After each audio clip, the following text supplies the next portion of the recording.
Hi, this week I talked to Dave on NX611 rear fuselage and Keith on the French wing, NX644. First we'll deal with the rear fuselage. What are you on with now then? I'm just fitting this one, so I've just temporarily put this into place. So I'll take it out, make a few more adjustments, then when I'm happy with it I'll clamp it all in position and start doing the holes. Yeah. So just pin it on gradually. Yeah. Right, put a little joggle in the end of there. Little joggle, so when the other one slides in, fits nice under there, and then that's the thickness of the other former, so that'll be nice and flush. So it'll fit in there nice and tight. Yeah. So I've got one each end just to. How did you get that pressed out then? With these two little plates, I'll just show you in a minute. I've got to do the other end yet. So.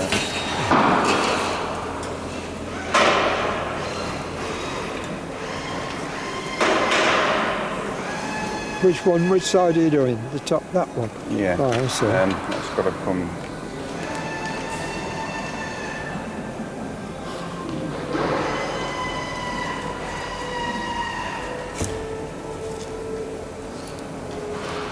This is on the outside.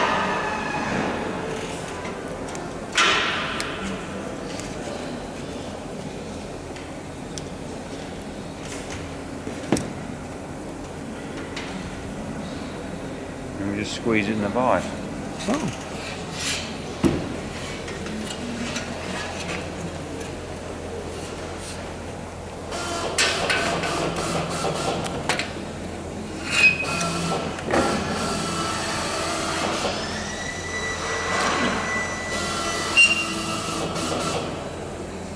Yes, you can see it go, can't you? And you get a nice little step then.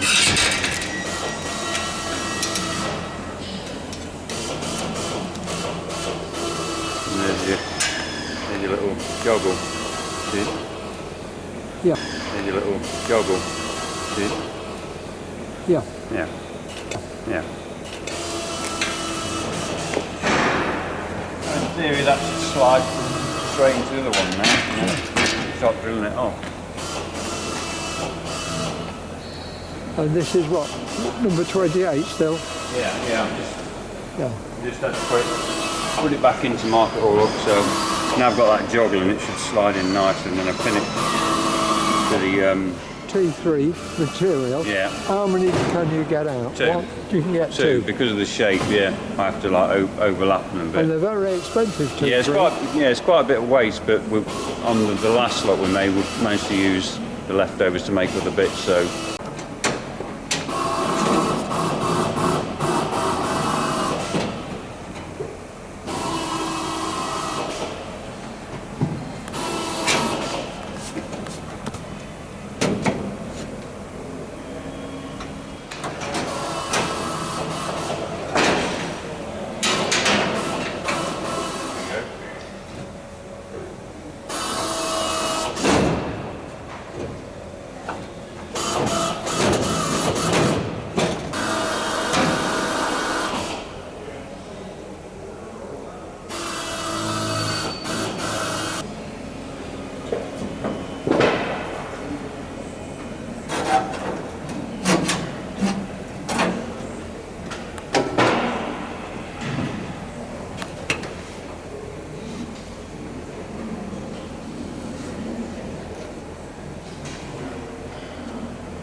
That's all good.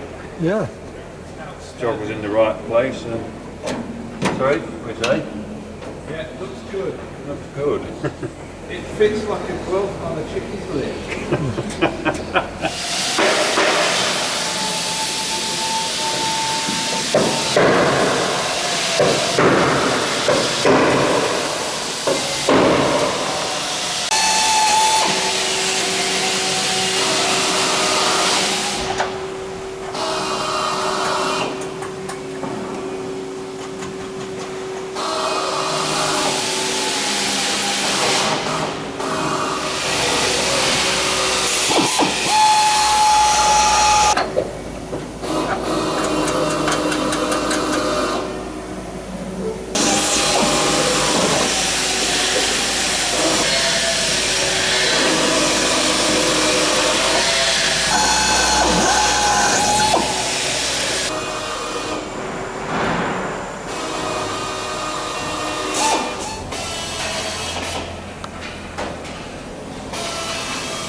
In this video 194 I covered the ground crew on Lancaster engine startup,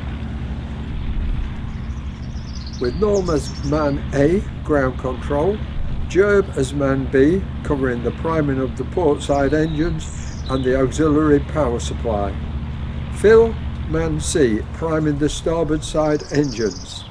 I didn't show you man C other tasks. That was to bring the Lancaster to a stop after taxiing. So this is man C with a different crew, the task to bring the aircraft to a stop.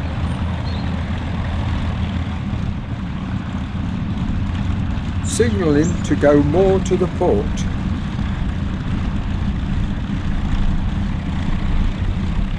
In this Thursday taxi run, man C is Chris.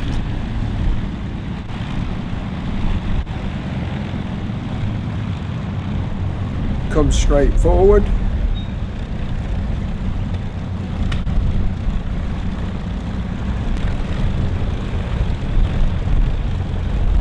And stop. Brake.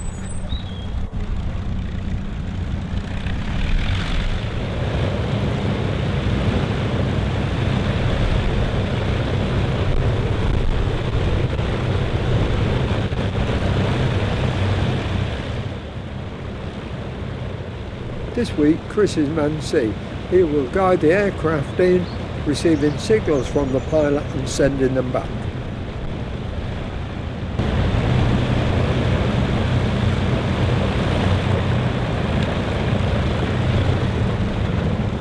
Come straight forward.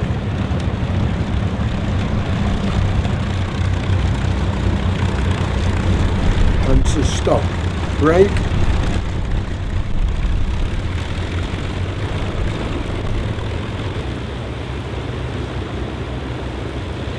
Lower the flaps.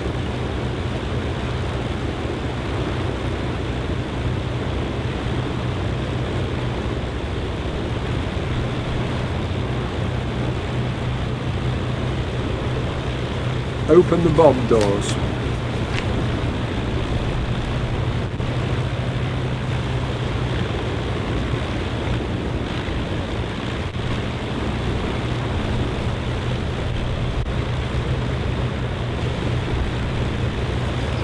Shut down.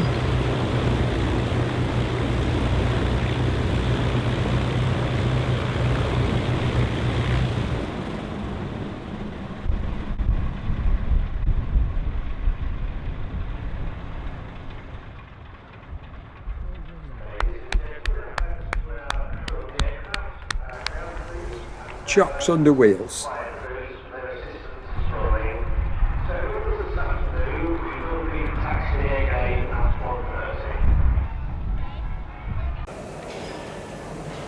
NX644 nose cone.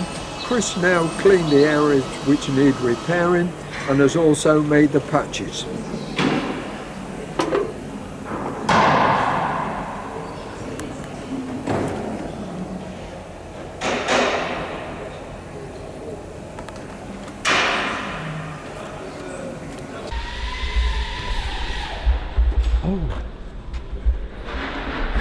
Oh, that's good.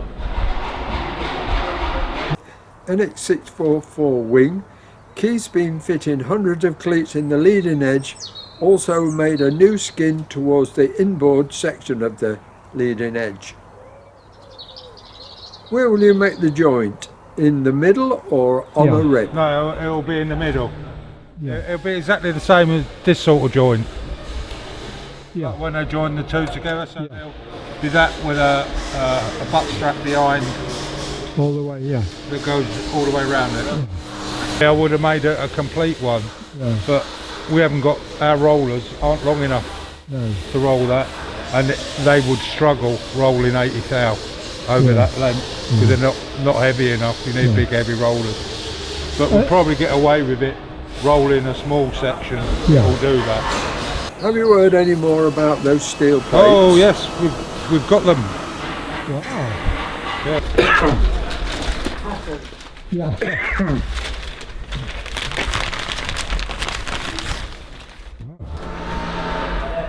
They look a good job, don't they? Yeah.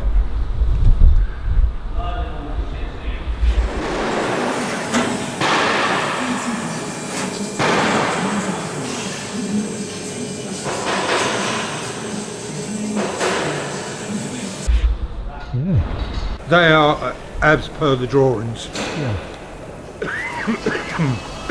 Are they ready for fitting now? No, they've got to be heat treated. Heat treated, huh? Yeah, we have to heat treat them, soak them, and then take them out in the oven and put them in oil to cool down, cool slower. Yeah. Yeah. Yeah, exactly the same principle. Yeah. Yeah. Right, that's good, thank you. And you've got they'll be airworthy ones. When you finish with them and fit them onto Jane's wing. No, it's too much hassle. We wouldn't be able to get them off, we'd have to strip the wing down to get them out. Because the rib 22 pins fit through them and everything, and we haven't got that sort of time frame between taking Jane's off and fitting that one.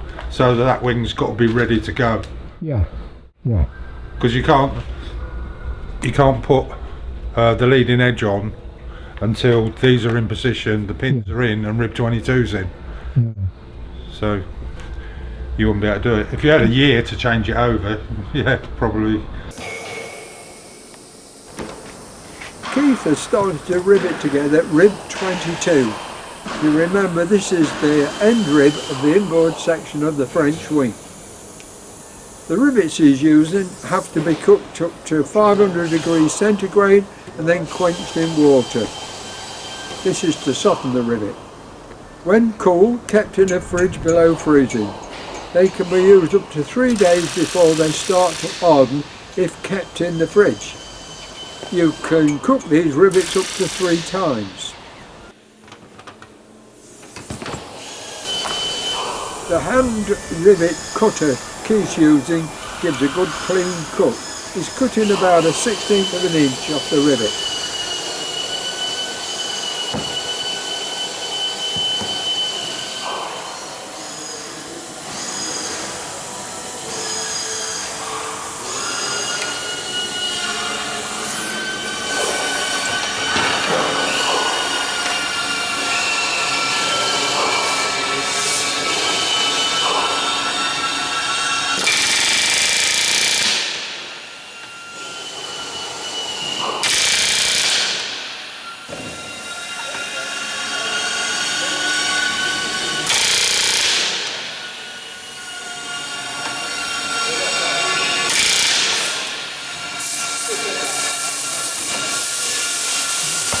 Some of them go down Slow with it. Even though they've been cooked. they're still. How long ago were they cooked? Pardon? How long ago were they cooked? Yesterday I cooked them yesterday afternoon. And they last for what length of time? 150 hours, minus 15. You can cook them up to 3 times.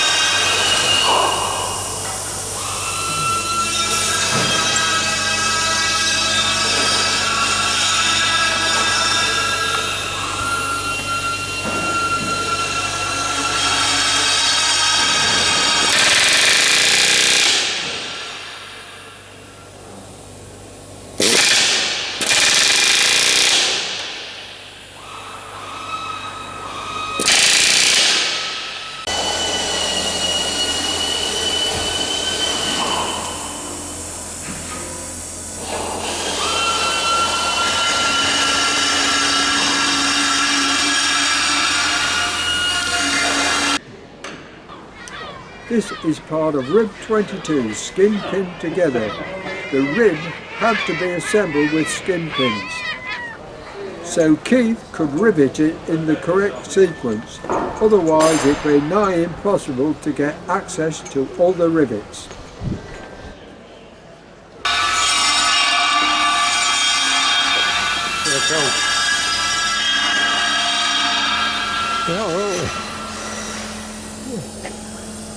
I have to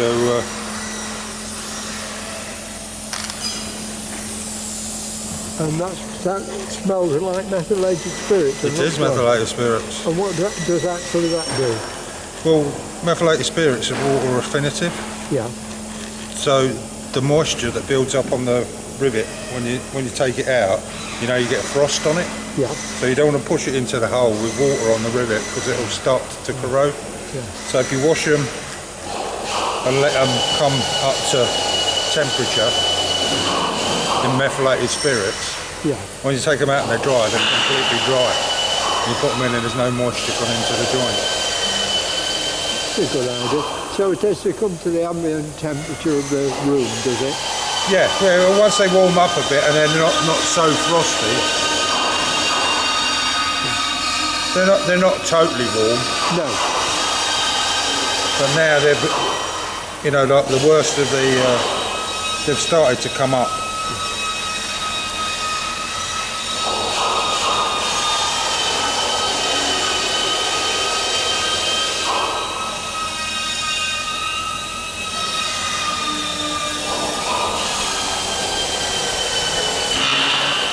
And the good thing about maps, it evaporates quite quickly. Yeah.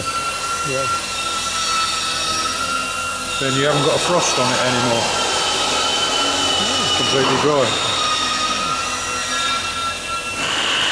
You don't put any of that Durac on it at all? Duralac, no, not on this. No. Because it's not a, you know, like a flying machine as such. Yeah. But when James gets done, everything will be put together with jointing compound.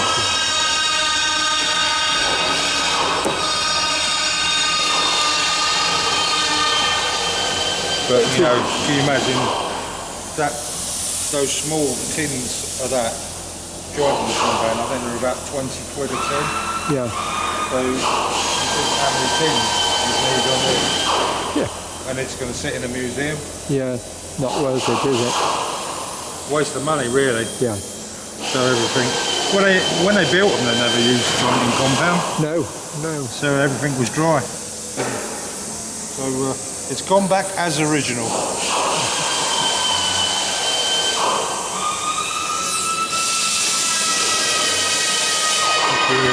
Yeah.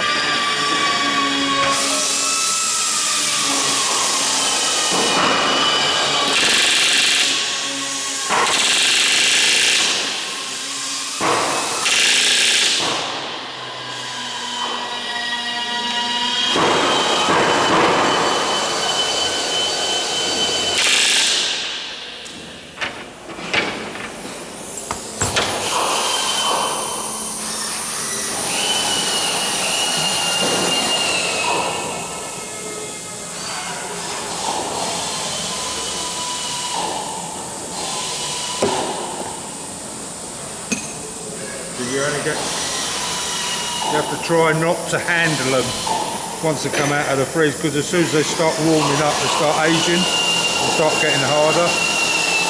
You've only got 20 minutes to use them After, yeah. out of the fridge.